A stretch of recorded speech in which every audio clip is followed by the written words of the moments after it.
Hey there everybody, Odin here, and this is an impressions video for Xenoblade Chronicles X Definitive Edition. This video could be listened purely in the background as commentary, but if you would like to watch, all footage captured is on the Nintendo Switch 2 via backwards compatibility. Gameplay footage is spoiler free and only is for the first 10 or so hours. Those who are not familiar with Xenoblade, this is a pre-prologue as these games are dense.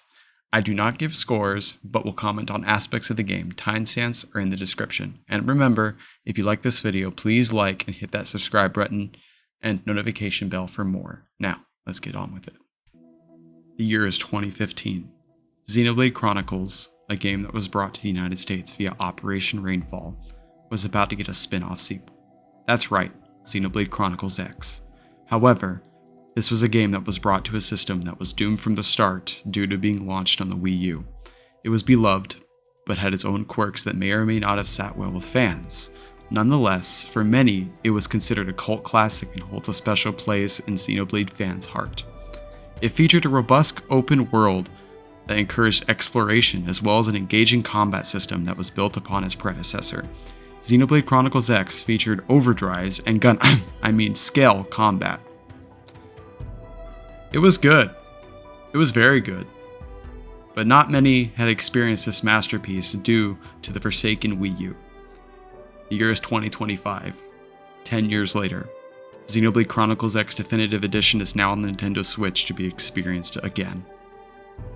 Like the original release, Xenoblade Chronicles X Definitive Edition features an action-based MMO-style combat system where the player controls and executes actions via arts as well as performing auto attacks, which are similar to MMO games or Final Fantasy XII. These arts are on cooldown and are best used strategically for their most benefit. Not only do arts need to be executed at the right time, they also get bonuses from position, an example from the back or the side of an enemy. These bonuses should not be ignored as that they can turn a losing battle into a fair one. A main staple of the combat system is the soul voice system. This system gives reactivity to combat as your party members will use callouts for you to react to. An example, do a melee attack, which means to do an offensive melee focused art. This can lead to a party buff that can really change the fight in a positive way. These are especially helpful in fighting tyrants that have pools upon pools of HP. It keeps you on your toes and always ensures that you're paying attention to your party and not just spamming random arts until the monster is down. Another staple of this game is scale combat. I really don't have much to say on this one as it is very special, and trust me, it is. No other Xenoblade game allows you to pilot a mech reminiscent of something like Armored Core, or even something Casval Daikun or Armor Array from Universal Century would pilot. Nothing makes you feel invigorated and as powerful as piloting a bipedal weapon of destruction. You saw that little lady dinosaur in the distance? That looked super scary at the beginning? You want to smash its face in? Have at it. Getting a Skell breaks the shackles off and gives you full-blown freedom. The world is your oyster and you can go anywhere. Xenoblade Chronicles X features a deep level of party customization. You have freedom to choose whatever class you want, whenever you want. You feel like playing a tank? Go the striker route. If you feel like playing a nimble DPS focused class, go the commando route. If you feel like playing a tactical healer based class, go the enforcer route. Each route has its advantages and disadvantages. However, like exploration, this game encourages exploring all classes. Maxing out a tree will reward you with being able to permanently access the weapons of said class and other branches, which is huge. This bonus won't come until later as it will take you a while to max level a branch, but trust me, it's worth it. Your party is also deeply customizable as you can swap in and out active characters at will. I would like to note that this was not present in the 2015 original, and it's amazing that they added it.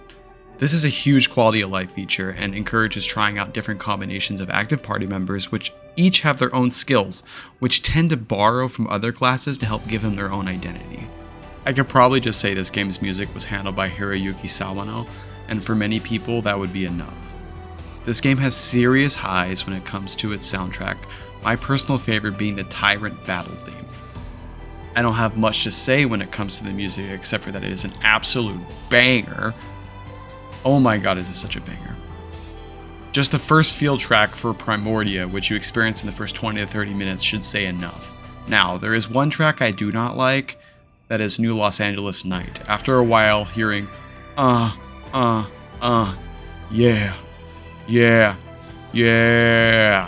makes you grin a little bit. Another issue with the audio, which applies to every Xenoblade game, and I'm pretty sure all of us just know what it's like at this point, is the amount of repeated lines you will have. There's so many times you will hear your character shout, "Rising Blade!" like it's a shonen anime before it takes its toll.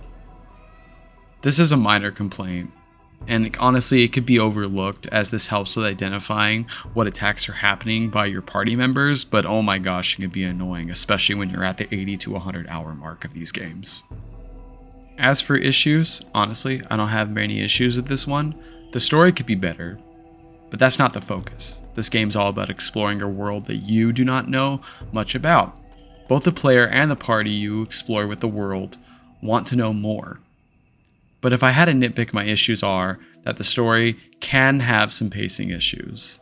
This is always an issue with open world games, given urgency is not an option since the player has their own agency. Another remark is this. Come on, Nintendo. Where's the 60 FPS patch for this game? That could elevate an already incredible experience to an even higher level, let alone legendary. Come on, Nintendo. Just do it already.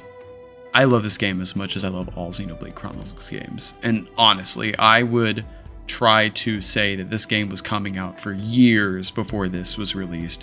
And I kept getting, yeah, okay, sure, to the point where I actually believed it wasn't going to come out. And then out of nowhere, Nintendo announced it.